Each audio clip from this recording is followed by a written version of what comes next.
and Guthrie presents, in association with Spectre Vision Radio, featuring original artwork by Rob Donaldson, with original music composed by Harlan Guthrie, a new anthology horror series set in the world of Malevolent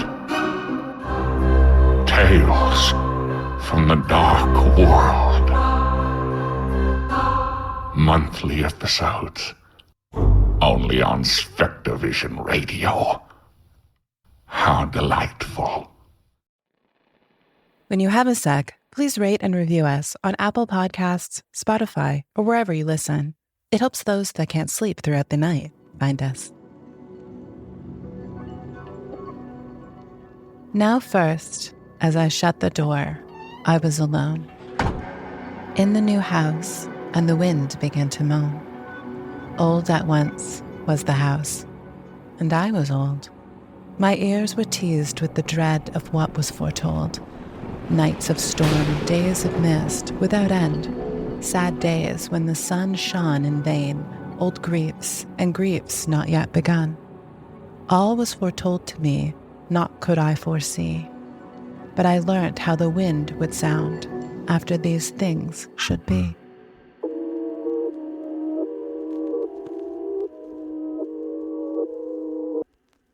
Welcome to the world beyond the veil. This is Geist.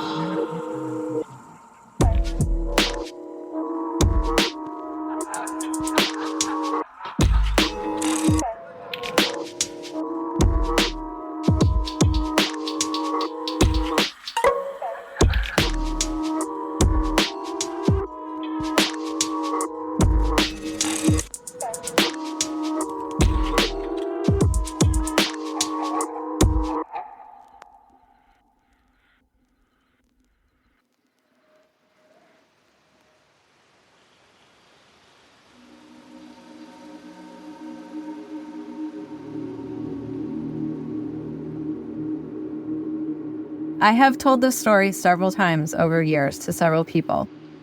Usually people don't really want to hear it and they just kind of think it's weird or they're kind of ha-ha it or, not really believe it. But I know what I saw. I know what I felt. I know what I experienced. I know what my children saw. I know what I captured in photographs. And I have no doubt that there was something in that house that we couldn't see. Corinne has lived in haunted houses. Her experiences extend all the way through to adulthood. She told me that she tries to look for explanations. She doesn't automatically go to the paranormal one. But a childhood trauma could have opened a door that perhaps she didn't consider. When I was about, 5-6 years old, I had a bad fall where I fell backwards and whacked the back of my head on the kitchen ceramic tile floor. Apparently blacked out, convulsed, foamed at the mouth. My mom called paramedics. They arrived. Remember being on the ceiling of my living room in the house that I grew up in and looking down and seeing myself, my little 5-6-year-old body. And I can see the nightgown I had on, the knee socks, everything. It's like a short movie scene that that constantly gets replayed in my head. I was seeing a bird's eye view from the ceiling of myself down, like on the couch, getting worked on or attended to by 2 paramedics in all white outfits on a blue velvet couch. And there's no reason why I should be able to remember any of that. I mean, apparently I wasn't even conscious. And I had been like convulsing and foaming at the mouth and I was not okay. And I can see the whole thing play out clearly in my head. Something was cracked open a little bit that day that gave me a little peek into a world that maybe not everybody has an opportunity to see into. Corinne and her family reside in Pennsylvania, which is known to be pretty haunted. I'm sure Gettysburg is easily recognizable by our creepy community. So I guess landing in a haunted house seems pretty plausible. So I have lived in multiple haunted houses in the area of Pittsburgh, Pennsylvania. One during my sort of middle school years, and the second was about 8th or 9th grade through a senior year in high school. My mom and my stepdad still live in that same house in Pittsburgh that is haunted. The last house that we lived in before this house is the house that definitely had something going on in it. The first two were in Pittsburgh, and then that's where I'm from. That's where I grew up. And then the last house, it is here in Harrisburg, where we live now. After my parents got divorced, we lived in a house about maybe 2 miles from the house that I had previously grown up in. My brother and my mom and I had lived at my grandparents' house for about 8, 9, 10 months before. And my mom bought a little house in Mount Lebanon. It wasn't like her or our dream home or anything like that, but it was a place for us to start fresh. That house had a lot of very strange things that went on. It was a little vibey. It wasn't a house that, again, that I was never comfortable in it. I never felt comfortable in it at night. It always spooked me out a little bit. There was one incident that I can so clearly and specifically remember. One day we came home from school. My mom was with us. She was coming home from work, and nobody was home all day. We had no pets at that time. We heard loud water running, like a faucet running, and we couldn't figure out where it was coming from. And I remember running upstairs with my mom. It's what we called the kids' bathroom. The bathroom door was shut.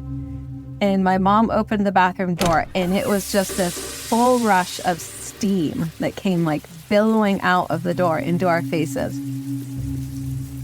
And the shower had been turned on basically all day long on full blast hot water, only hot water, like no cold water wasn't running. And it had run for so long and so many hours, and it was so hot that it had actually peeled the wallpaper off the walls. And then it was always things after that, like toilets doing weird things, bathroom sinks, kitchen sinks. Always water, just water running when it should, just turning on. Like, there's no reason why these faucets could have or should have turned on by themselves. Like, they would have had to have been manually turned on or off. Kind of jokingly attributed it to a ghost or a haunting. It was never like some big, huge deal. We never made a big deal about it. It was just something we, I guess, lived with and coexisted with in the house. It spooked out my mom, and I could tell it did. She was always like, oh my gosh, this house is haunted. There's something going on here. But something in that house wanted to mess with us. Something wanted to know it was there. It had been owned by a plumber previous to us. Fast forward a few years. Corinne's mother remarried, and the four of them needed a new house. I was friends with a girl in the 8th grade, and I had overheard this friend of mine saying at some point that they were going to be moving into a different house. And was like, hey, are you moving? Are you selling your house? My mom really loves your house. Maybe we can buy it.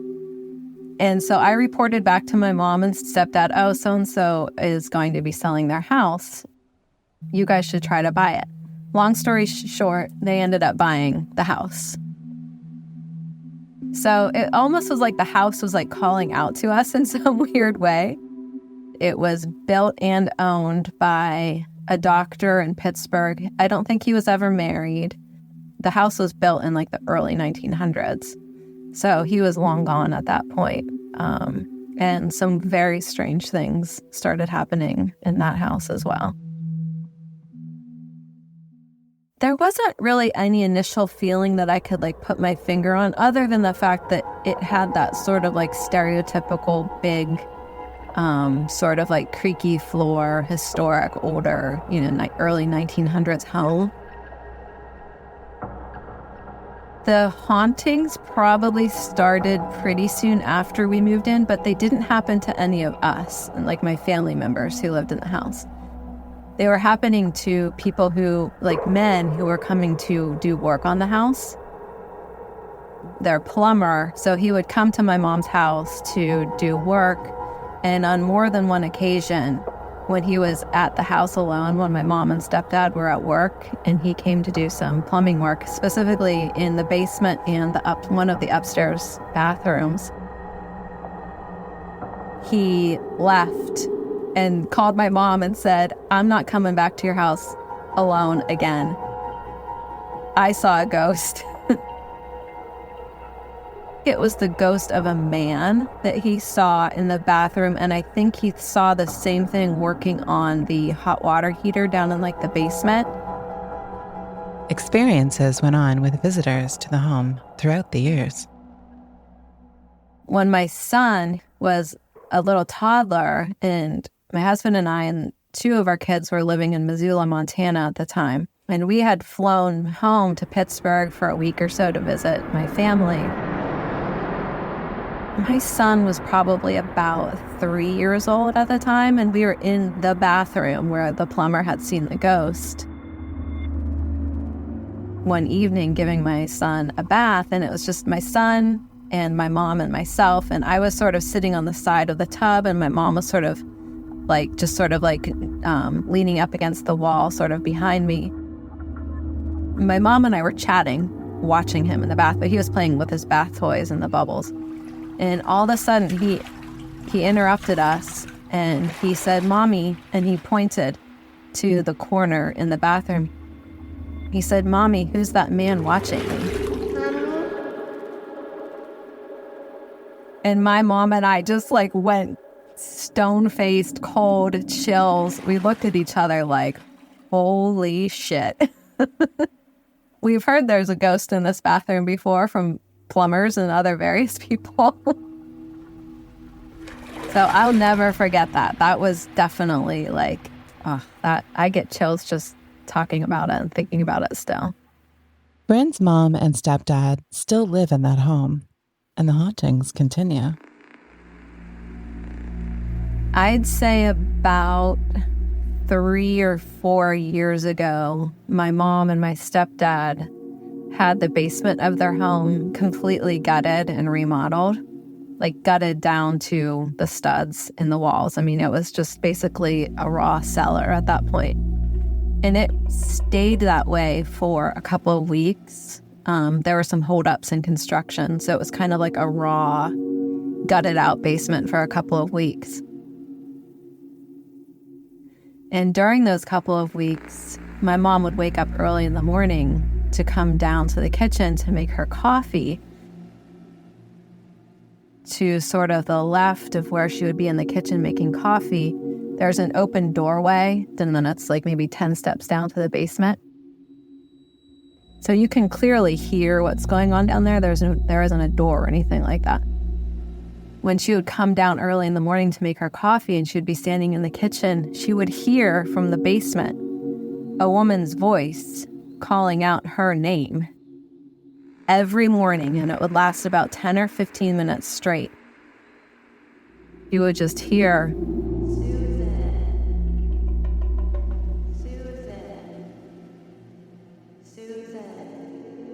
Mom would send me texts at 5:36 in the morning. I'm standing here making coffee in the kitchen, and I hear a woman's voice in the basement calling my name over and over and over again. And it wasn't just my mom who heard this. It was my mom's good friend and next-door neighbor. One morning, Jen was at my mom's kitchen table, which would have been adjacent to the doorway down to the basement. And the basement was still gutted and torn up at this point. And they're chit-chatting and having coffee and playing cards. And Jen looks at my mom and says, "Susan, why do I hear a woman calling your name from the basement over and over?" My mom's cleaning lady was there one morning. And my mom had taken her cleaning lady down to the basement to just sort of show her what was going on, kind of thing. And they were standing down in the basement. My mom's chatting away, and they're just like looking around.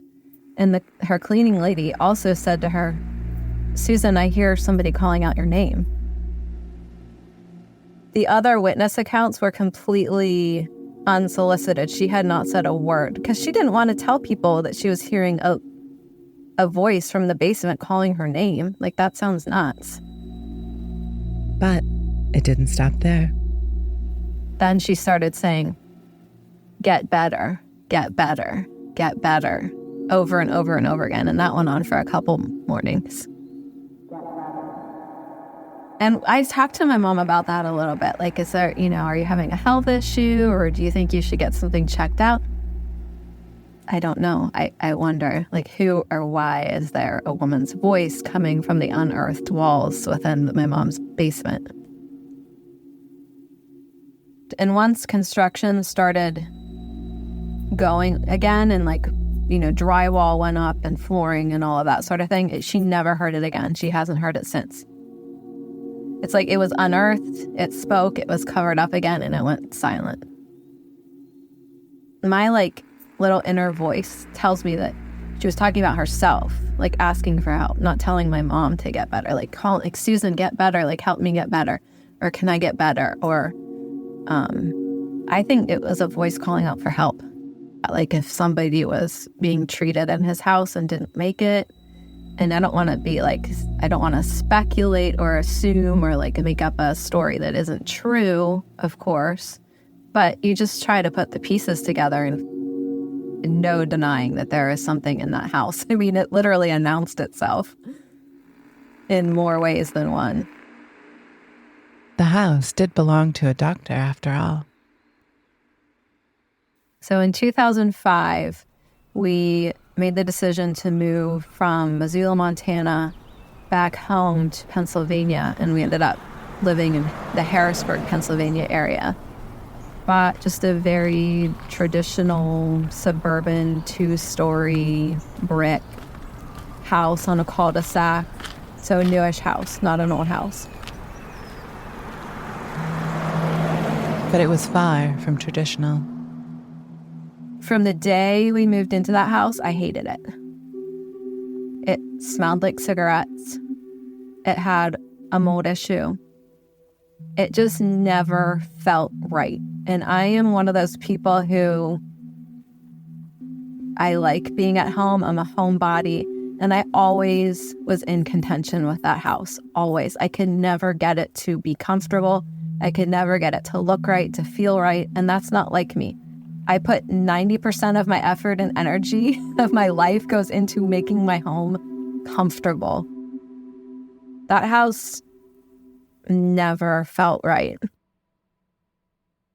Everybody else seemed to be okay with it. I seem to be really, in my family, between my husband and my 3 kids, I'm kind of the only one who is super sensitive to those sorts of things. A few things, maybe 3 or 4 things that really were odd that happened.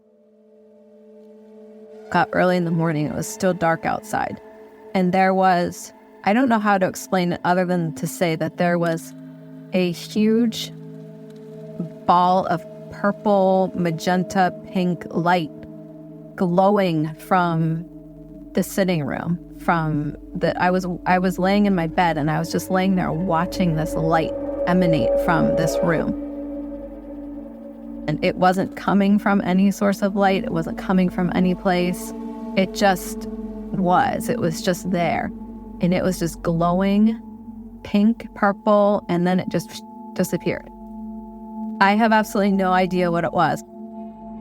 This ball of light kicked off some pretty strange events. It was a 4-bedroom house, and we had changed one of the smallest bedrooms into a playroom for our 2 daughters, and then they had 1 bedroom that was like a bunk bed room that they shared. One night, my youngest daughter, who was probably about 5 or 6 at the time, came into my room and got into bed with me, and she was upset. And she said that she woke up and looked across her room, and in the doorway of her bedroom, she saw a man in a black hoodie standing there. But basically the best way I can describe it, and this is how she described it to me, this man or this figure in this black hoodie very quickly moved towards their bed and then got sucked back, and then moved towards their bed and got sucked back. And this happened several times where it just like, it would just move forward, get sucked back. But my younger daughter came into my room first. And I guess my older daughter, who was in the top bunk at that point, was still asleep. And then she came running in a couple minutes later and described the exact same thing. They weren't corroborating stories. Neither one of them knew that the other one had seen the exact same thing that the other one had seen. Even my older daughter also explained that it was like it would come forward and then go back, and then come forward and then go back, in a very like inhuman way. This man in the hoodie continued to make himself known. The photo was captured probably a couple years after they saw the man in the black hood in their room. So I was just outside with my camera, and we had a Great Dane at the time, and he was inside the house. I think I was outside with maybe one of my kids or something like that. So I have like a big Canon, like professional camera, and I'm sort of like crouched down at his eye level outside. He's inside looking out at me. Just the way my eye works, I'm like, oh, that would be a cool photograph. I certainly didn't see anything in that window at the time.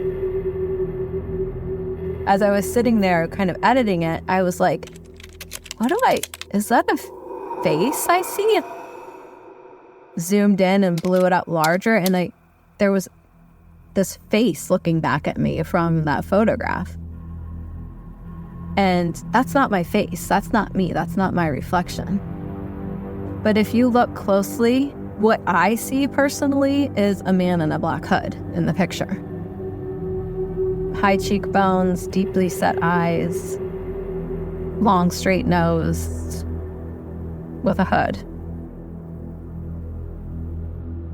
And when I saw that, I was like, oh my God, I think I'm seeing what they saw. I think I'm seeing in my photo what they saw in their room. I have shown that photo to a lot of people, and people undeniably say they see a face. I'd say it's 50-50, try to say like, well, it's your face, and it's absolutely not my face. It's not. It's not me. Corinne is a photographer, and she sent me a photo before this interview that's pretty, well, let's just say it's weird. Being a photographer myself, I can tell you that we're programmed to notice things like reflections. They are often a requested removal in post-production, so we try and avoid them at all costs. I have a hard time believing that Corinne, with a trained eye, would be mistaken about a reflection, certainly if it was of herself, which makes this photo very compelling. This hooded man continued in his efforts to be noticed. So I was home alone a lot in those days. All three of my kids were either in elementary school or middle school or high school. My husband went to an actual office and worked every day. It was a weekday. It was around lunchtime. I had just fixed myself something to eat for lunch. I was standing at the kitchen sink. I was cleaning up. I had taken the plate that my lunch was on, and I had I'd rinsed it off, set the plate down at the bottom of the sink, and suddenly, and I 150% like saw, felt, heard somebody coming up from behind me over my right shoulder. And I quickly turned around. And of course, there was nobody there. The feeling was so strong and so undeniable that somebody was there. I was going to turn around and see somebody. Like, my heart stopped beating for a second. I turned back around to finish my task at hand, which was to pick up the plate and put it in the dishwasher. When I turned back around and looked out into the sink, that plate that I had just placed at the bottom of the sink was cut clean in half. In two pieces, two equal cut in half pieces sitting at the bottom of my sink. I did not hear a crack. I did not hear a break. I did not hear a shatter. I hadn't moved. I hadn't moved my hands. I hadn't touched the plate in like the 2 seconds or 3 seconds that had passed by. I did absolutely nothing to cause that dish to break in half. It scared the shit out of me. And then I think I probably threw the plate away and was like, fuck this, I'm out of here, and went for a walk or something. I just think it was something in that house that wanted to get my attention. And that was towards like right before I think we moved out of the house. And yeah, there was just some like bad energy. I mean, on a day-to-day basis, it felt okay. But after that happened to my daughters and capturing what I captured in that photo and just that weird light that I saw in the house, and then the feeling of my shoulder and the dish breaking, like looking back on it now, like I wouldn't want to spend the night in that house. I just wouldn't.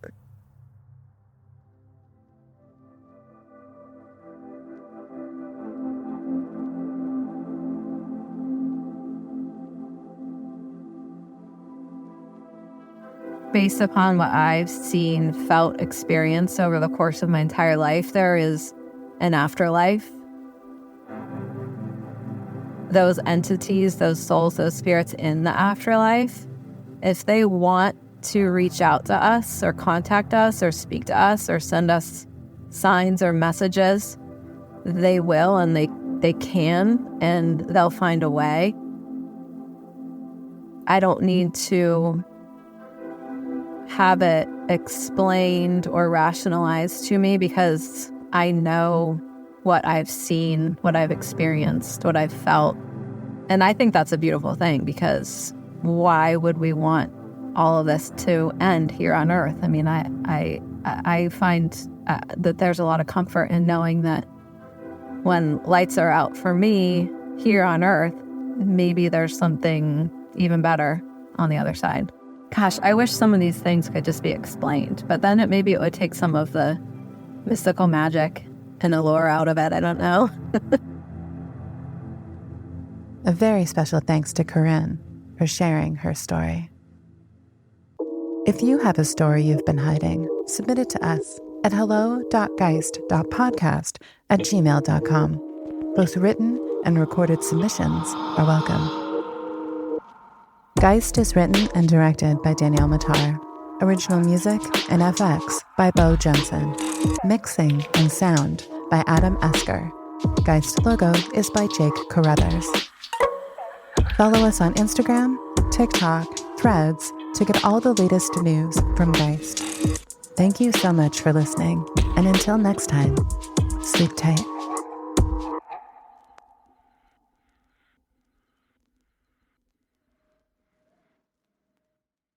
Now receiving frequency transmission.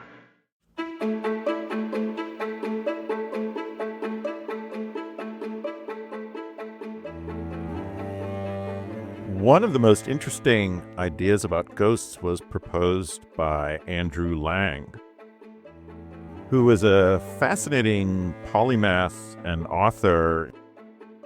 He was one of the co-founders of the Society for Psychical Research, who took one of the first sort of forensic and scientific approaches to gathering and cataloging accounts of ghosts. And in 1897, he collected them in an amazing volume called The Book of Dreams and Ghosts. And in the Book of Dreams and Ghosts, Lang proposed the unique idea that ghosts may be the effect or the emanation caused by a dead person dreaming, and in effect projecting into the mind of those living. And that's a fascinating concept, that when you encounter what seems to be a ghost, you may actually be making contact with a dead person dreaming.